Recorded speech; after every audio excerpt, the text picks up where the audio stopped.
They give you normally a trial balance, and then the trial balance, they say you must make the journal entries for the closing transfer, open the capital, the drawings account, and the nominal accounts. Nominal accounts meaning these accounts here.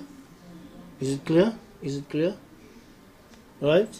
And then you must draw up the trading account and the profit and loss account. Now this is not the income expenditure statement. This is the trading account and the profit and loss account, which means these two have a debit and credit side. Okay? And these two in actual fact close off your income and expenditure and your trade accounts. Okay? So this account, the trading account, will close off these two accounts, the sales and the cost of sales, and the profit and loss account will close off the income account and all the expense accounts. Okay, so that's the basic knowledge of that. This is the closing transfer. But now how do you present it? And these will stay open because these are balance sheet accounts. They go beyond from one year to the other year. Okay, so this is the way you do it. If you want to do closing transfers, you go to the general journal, and you're going to do first. You're going to close off your sales account. You see, your sales account needs a debit to close it off. But before you can do that, you must first bring in the debtors allowance, which means that is the kind of discount that they gave. Okay, so you got to close this one off. Now that debtors allowance is like when they give discount to people, or there's something broke and they sent it back, you know. So then you're going to have, you can see there, debtors allowance in your balances. You had debtors allowance, a debit. So to close that off, you need to have a credit to close it off, right? So there you have it. So before you start your whole closing transfer, you must first open all these accounts into your ledger. So that is your capital account. You're going to open it up and say balance brought down on the credit side 200,840, and that's what you're going to do. You see here, capital account, open up balance brought down 200,840. That's your first entry that you make. Then you leave at least 3 lines open before you draw your line. Okay, then you must open all the other accounts. It says drawings 10,520, so it goes balance brought down 10,520. These are debits, so they tell you to debit, so you must have a debit. It's not an entry, it's just a list of balances. Okay, so then the next one is land and buildings. You go to open up a land and buildings account. Okay, now you look at the land and buildings account.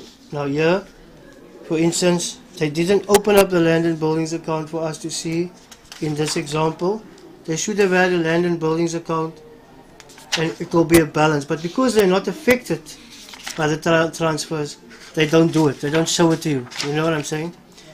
They only open up the accounts that are affected by the closing transfer. Open the capital, drawings, and nominal accounts. They don't ask you to open up all the accounts. They only ask you to do capital and drawings. So you look at drawings and you look at capital, and that is what it will look like. Okay? You open up the capital account, you say balance brought down 200,800, and then drawings account, balance brought down 10,520.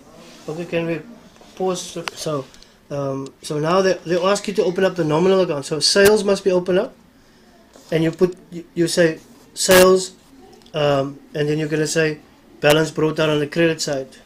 Okay, so like you see sales, balance brought down, credit side 4,080.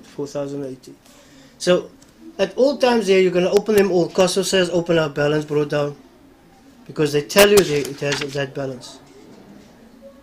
Okay, and that one, debtors allowance, you're going to balance brought down 6,200. There, debtors allowance, balance brought down, and then the rent income will be balance brought down on that side. This entry is done before all the other entries are there. So this is after everything is being done, but this is not as it is, as I'm telling you now, in the sense that that is the first entry in that one. That will be so telephone will have the first entry being balance brought down, the one that they give you in the trial balance. Okay, now there's the trial balance here. It says the telephone 4,092, so it's going to be 4,092 there. And you see on the debit side, you don't make an opposite entry, you just do what the trial balance tells you to do. And that one, the water and electricity balance brought down, you open up all these accounts.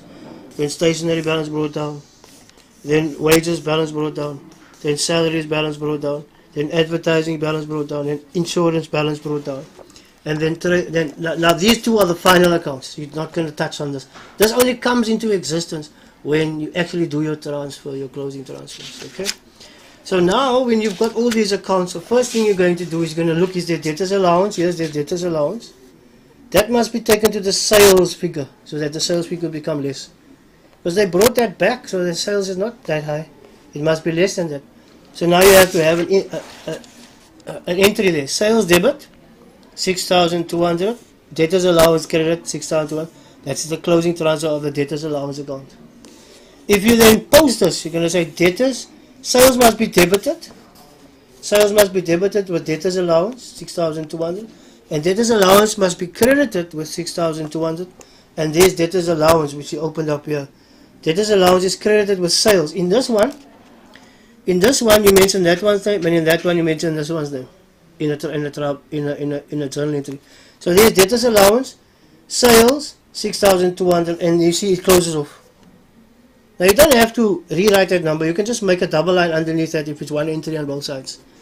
You can just draw a double line underneath. So you see, it was a balance brought down early on when you open up the accounts, and now you made the credit entry and you close off the debtors allowance. Now the next one would be that the sales account must now be closed off. And so the sales account has a credit balance. The sales account has a credit balance because it has now that amount minus that amount will give you this amount. And that amount must be closed off to get that sales account to close off. So now you must make an entry for that to close it off. So you can say sales debit with 473,800. You debit it to the trading account. Trading account 473,800. So there is a trading account. Now that closes off the sales account. But it brings that sales now that you just closed up now, it brings it to this side. It says debit the trading account. Debit the trading account. So now here is a trading account. Trading account, trading account must be credited with that amount. So you write there sales credit on the credit side of trading account 473,800. Okay, so there's the credit entry coming from here, and there's the debit entry coming from here. That closes off that, and that opens up the trading account now with sales on that side. Now you close it. Okay, how far are we now? Okay, so then you're going to do the cost of sales. Trading account must be debited and cost of sales must be credited. So there's the trading account. The cost of sales account, cost of sales account has got a debit balance. It must be credited to close it off. Trading account 320,000, which is there. It says trading account must be debited and cost of sales must be credited. Here cost of sales is being credited with trading account and trading account is debited. Yes, the trading account is debited with 320,000 rand. So your sales lands up on that side of the trading account and your cost of sales lie on that side.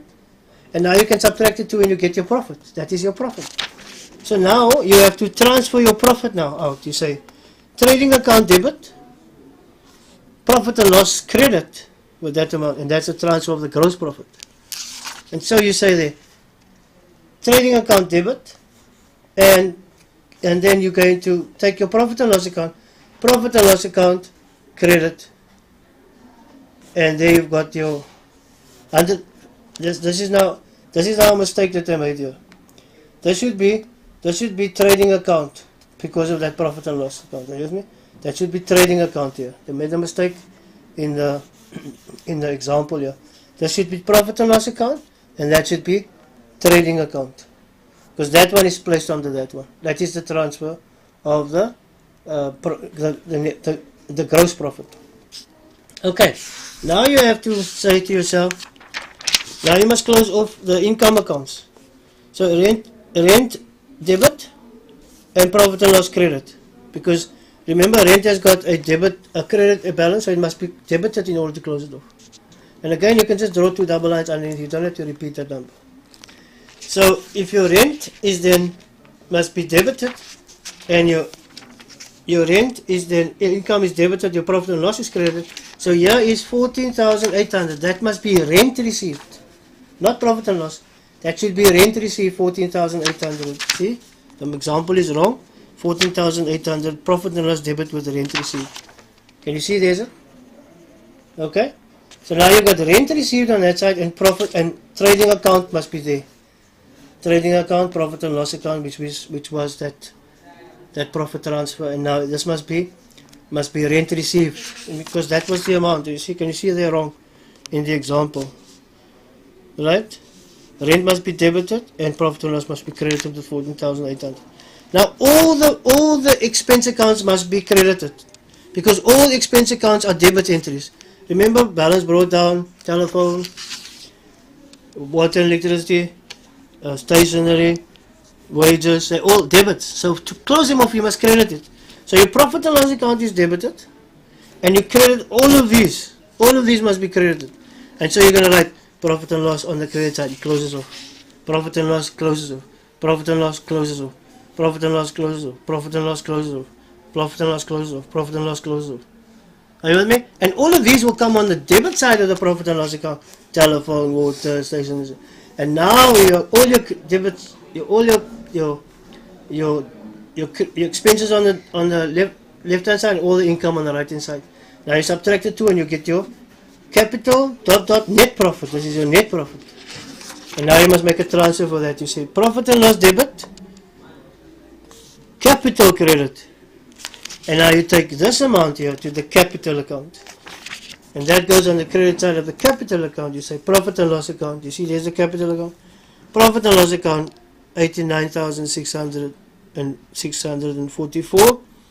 And now at the end of it you can transfer your drawings. You remember you open up a drawings account with a balance brought up? You must close that off and say capital debit, drawings credit, and there you have it. Drawings debit and capital credit. Here's capital debit with drawings, and drawings must be credited with capital. That one closes off. This one comes into play, and now you can work out what is the owner's equity. It's the balance of the capital plus the net profit minus the drawings gives you the owner's equity. Remember a balance sheet when we did owner's equity? There it is. Okay.